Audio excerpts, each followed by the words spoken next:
নিঃসন্দেহে মুশফিকুর রহিম বাংলাদেশের সবচেয়ে ভালো ব্যাটসম্যান এ যাবৎকালের। কিন্তু ভালো ব্যাটসম্যানেরও কিছু দুর্বলতা রয়েছে। মুশফিক আমাদের টেকনিক্যাল দিক থেকে সবচেয়ে স্কিলফুল একজন ব্যাটার, কিন্তু তার মেন দুর্বলতার বিষয় হচ্ছে তিনি ডিফেন্সিভ খেলতে যেয়ে অনেকবার বারবার বিট হচ্ছেন। তিনি ডিফেন্সিভ খেলতে যে এলবিডব্লিউ হচ্ছেন, স্ট্যাম্পে বল ঢুকে যাচ্ছে, মাঝে মাঝে ক্যাচ উঠে যাচ্ছেন। স্ট্যাম্পের বলে স্পিন বলে যেই বল টার্ন করে স্ট্যাম্পে ঢোকে, সেই বল তিনি যদি ডিফেন্স করতে যান তাহলে তিনি লেন্থ মেজারমেন্টে ভুল করেন আর তিনি তার উইকেটটি খরচ করে আসেন। সো এই বিষয়গুলো মুশফিকের অবশ্যই ঠিক করতে হবে, কারণ আমাদের তো ভাই রিসোর্সেস নাই, কম রিসোর্সেস।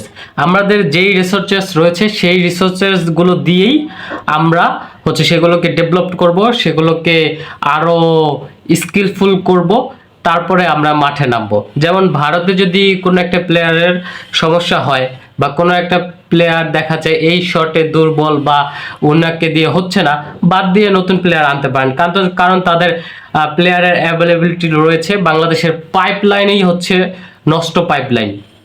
সো আমরা পাবো না। আমাদের ন্যাশনাল টিমে যেই 20-25টা প্লেয়ার আছে, সেই 20-25টা প্লেয়ারকেই ঘুরিয়ে ফিরিয়ে তাদেরকে একটু নারিশ করে আবার দলে অন্তর্ভুক্ত করতে হবে।